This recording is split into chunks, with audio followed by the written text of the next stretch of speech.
તરફ સુરતમાં જાહેરમાં ઉત્પાત મચાવનારની ધરપકડ કરવામાં આવી છે। પોલીસે ઘટનાનું રિકન્સ્ટ્રક્શન કરાવ્યું છે। આરોપીઓએ ગોગા મહારાજ મંદિર પાસે મચાવ્યો હતો આતંક। ફરિયાદીને લાકડી વડે માર મરાયો હતો। પોલીસે 4 અલગ અલગ ગુના દાખલ કર્યા છે। પોલીસે આરોપીઓની શાન ઠેકાણે લાવી। सूरत में दारूनी महफिल पर पुलिस दरोड़ा। वेसू में दारूनी महफिल माणता 17 जेटला नबीराओ पकड़ाया है। 4 नबीराओ नशानी हालत में झड़पाया है।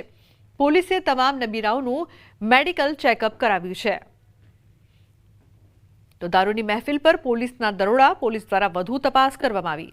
काળી ટાણે જ માવઠાનું જોખમ। હવામાન નિષ્ણાત અથરેયા શેટ્ટીનું અનુમાન। કાળી ચૌદસના દિવસે થઈ શકે છે વરસાદ। કાળી ચૌદસે દક્ષિણ ગુજરાતમાં માવઠું સંભવ। દિવાળી ધોકાના દિવસે પણ માવઠાની આશંકા રહેશે। દક્ષિણ ગુજરાત દક્ષિણ સૌરાષ્ટ્રમાં માવઠાની આશંકા રહેશે। તો નવા વર્ષે દક્ષિણ ગુજરાતમાં માવઠું સંભવ। ભાઈ બીજના દિવસે પણ દક્ષિણ ગુજરાતમાં માવઠાની આશંકા છે।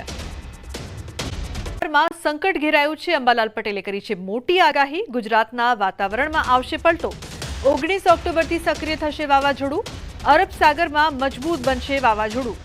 તો દક્ષિણ ભારત અને રાજસ્થાનમાં વરસાદની શક્યતા રહેશે। 150 કિલોમીટરની ઝડપે ફૂંકાઈ શકે છે પવન। જ્યારે એ સિસ્ટમ અરબ સાગરમાં પ્રવેશ કરશે ત્યારે વધારે મજબૂત થશે અને અરબ સાગરમાં જે સાયક્લોન બનવાનું છે તોફાન એ મજબૂત બનવાની શક્યતા રહેશે અને આ સાયક્લોનની ગતિવિધિ કદાચ પશ્ચિમમાં ગુજરાતના ભાગો પર થઈને લગભગ રાજસ્થાનના ભાગોમાં થઈને પાકિસ્તાનના સરહદના ભાગોમાં થઈને ઉપર જવાની શક્યતા રહેશે। એટલે માસના અંતિમ સમયમાં વેસ્ટર્ન ડિસ્ટર્બન્સ અરબ સાગરનો ભેજ તોફાનના કારણે અને બંગાળ ઉપસાગરમાં ભારે તોફાનના કારણે તેનો ભેદ આવશે। બંગાળ ઉપસાગરમાં તો લગભગ 150 કિલોમીટરથી વધારે બરાબરના પવનો ફૂંકાવાની શક્યતા રહેશે અને ત્યારબાદ પણ એક સાયક્લોન બનવાની શક્યતા રહેશે। તો 24 ઓક્ટોબરથી વાતાવરણમાં પલટો આવશે। વેસ્ટર્ન ડિસ્ટર્બન્સના કારણે ભારે વરસાદ થશે। તો દક્ષિણ ગુજરાતમાં ભારે વરસાદની શક્યતા છે। समुद्रमा भारे पवन फूंकाशे। कांठा विस्तारमां भारे वरसाद पड़ी शके छे।